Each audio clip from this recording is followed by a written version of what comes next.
estamos de vuelta en el coro del Súper en la noche. Hoy hablamos sobre la calidad de la educación, que según el ministro de Educación, el ministro, el que le decimos profesor Miyagi, se va así como que a la chucumplada. ¿Cómo se llama el ministro de Educación?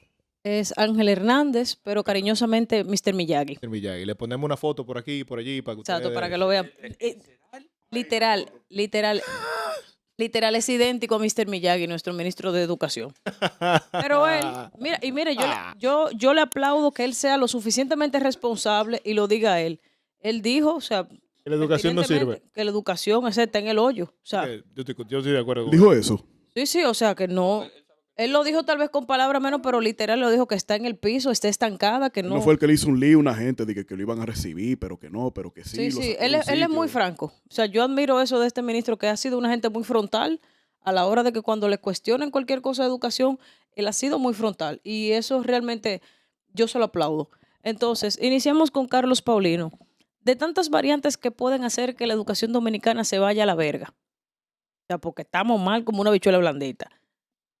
¿Qué tú crees que para ti es el factor principal de por qué la educación no sirve aquí? Bueno, yo entiendo que es culpa del gobierno, lamentablemente. No por el tema de que las inversiones que se hacen, no es tanta inversión, sino a los profesores que ponen a dar la clase. Entonces, espérate. O solo profesores o el gobierno. Decídete.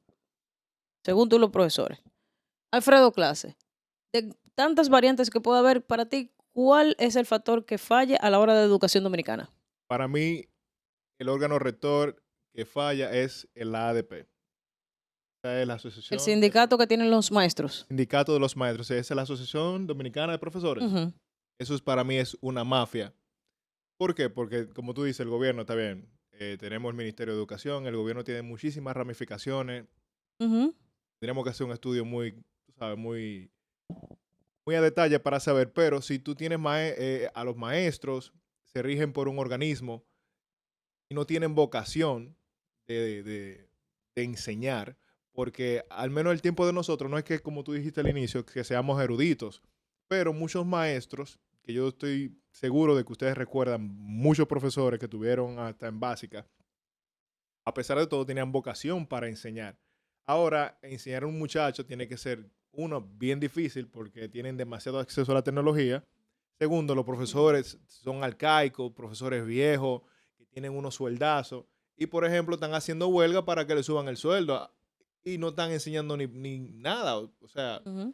ese órgano, la ADP, el Ministerio de Educación, hay que buscar como una forma de que eso se conecte, se rija, a los profesores de verdad se le den prueba de actitud, se le capacite, lo manden para... Hubo alguien que mencionó algo, no recuerdo quién fue, no sé si fue un político, pero él dijo que si tú tomas 100 profesores, los mandas a diferentes puntos de países que están 20, 30 veces mejor el nivel de educación que nosotros, los mandas a hacer maestría, los mandas a estudiar 5, 10, 15 años, los traes para acá.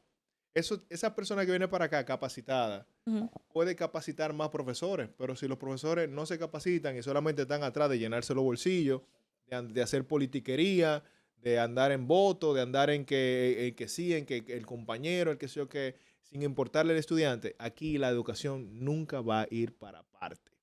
No le importa a nadie. Yamil Medina, si ya aquí mencionaron ya el gobierno como tal y se han mencionado el sindicato de maestros. Para ti, una de las variantes que pueda afectar la educación, que no se haya repetido, que La tú familia, consideres, los padres. sí, definitivamente. O los tutores. ¿Por qué? De los muchachos los crían las abuelas, así que ¿Por los qué? tutores. Lo que pasa es que, por ejemplo, si tú tienes muchachos que vienen siendo mal educados, mal criados desde la casa, tú no puedes esperar que un profesor venga a hacer el trabajo que le toca hacer al entorno familiar. Definitivamente. O sea, en el momento en el que un profesor quiere imponer su autoridad, lo que va a decir, mira, esa maldita madre, o lo que sea, o le van a dar un pecozón a un profesor. En nuestros tiempos eso no pasaba. Ahora es bastante común. Entonces, si en el entorno familiar no se resuelven las cosas, el profesor no tiene la responsabilidad de criar muchachos. La responsabilidad del profesor es enseñar. De que los profesores aquí son mal preparados, son arcaicos y todo lo demás, de eso estamos totalmente claros. Pero para mí el problema viene en el seno familiar, viene desde ahí.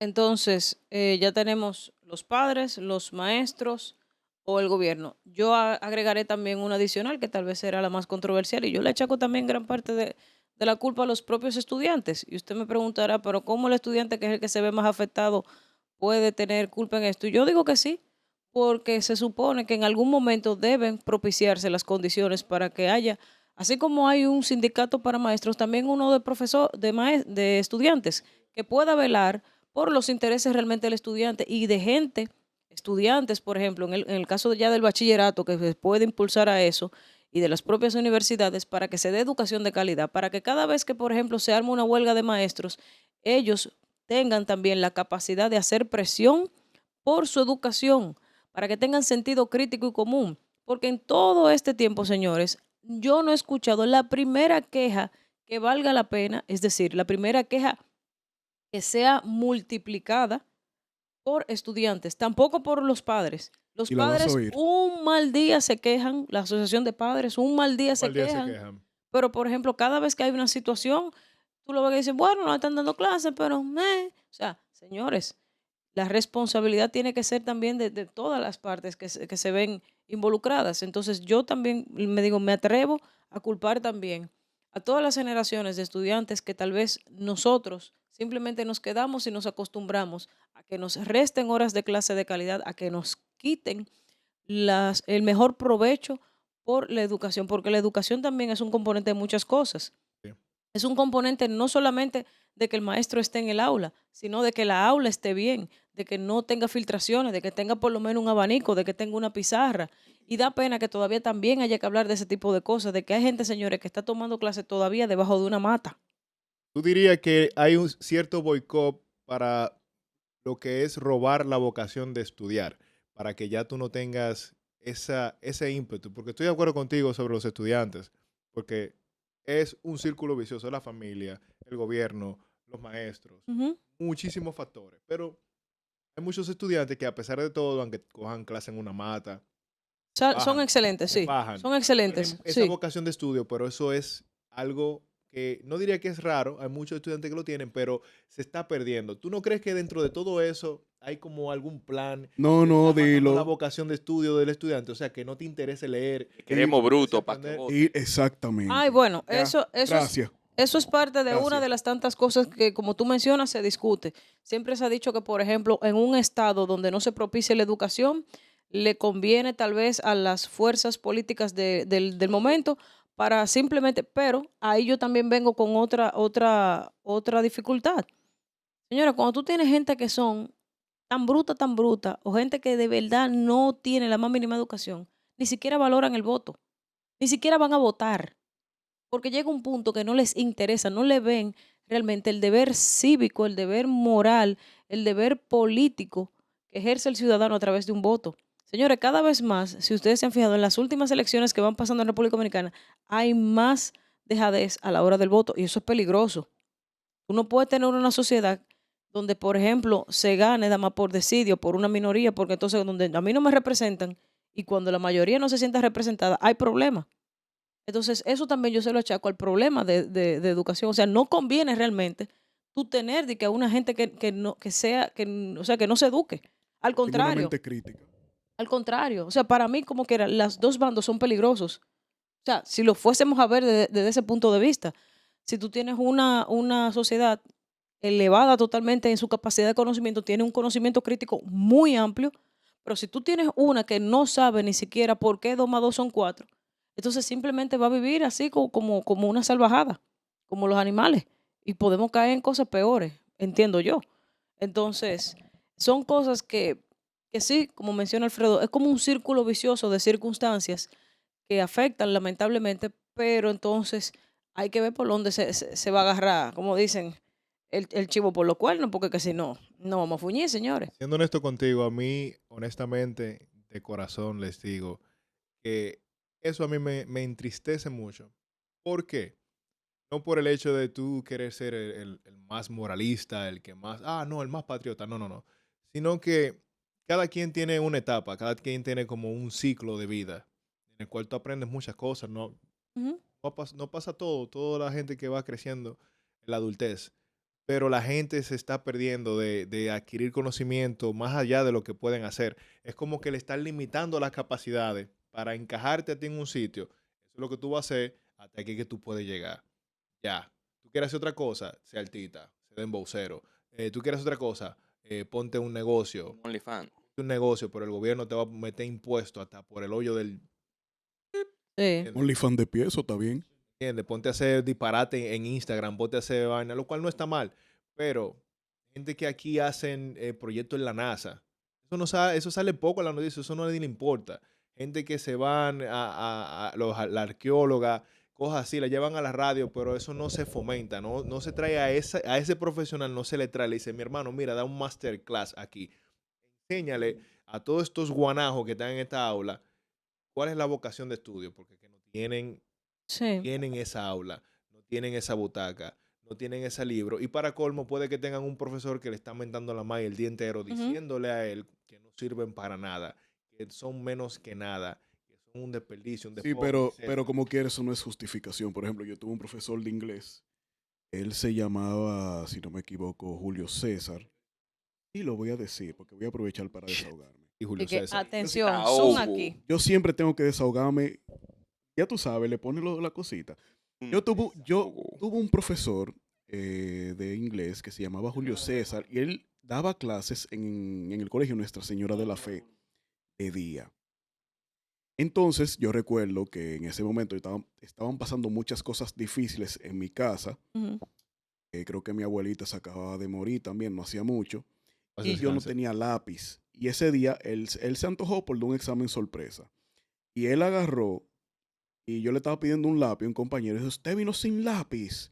Mire, usted lo que tiene que hacer, párese allí frente al zafacón, junto con la basura, como lo que usted es. Ya. Yo espero que ese hijo de maldito hijo de la gran puta, que esté muerto y que haya sufrido en el proceso de cáncer, de sífilis como 14 años, 13. Sí. Esos son el tipo de profesores con el que el estudiante promedio también se tiene que topar. Claro. Y me excusa la forma de expresarme. Sí, sí. Pero hay muchos profesores desgraciados también. O sea, que aquí hay Claro. un círculo vicioso o sea, esto va mal. Es que, Esto va mal. es que Y yo no- como el ponme. Eso, el ponme ahí. Ese tipo, sí, ponme ahí. Los próximos 20 años, 30 años, esto va a ser invivible. A nosotros nos va a llevar el Mierda. diablo. No, en serio, esto Sí, va a ser invivible. No, Esa frase de que imagínate perderte esto y vivir en Suiza y perderte tal vaina, esa frase la vamos a llorar. Es un meme, pero esa frase la vamos a llorar en 20 o 30 años con lágrimas de sangre, porque aquí no va a haber nada que buscar en este pedazo de tierra. Esto va a ser para los peloteros, para los narcotraficantes y para la chapeadora. Más nada. Es difícil. Y para los teteos. es difícil. Mira, yo, por ejemplo, yo trabajé mucho tiempo, debo decirlo, yo trabajé mucho tiempo en educación, específicamente en áreas de comunicaciones.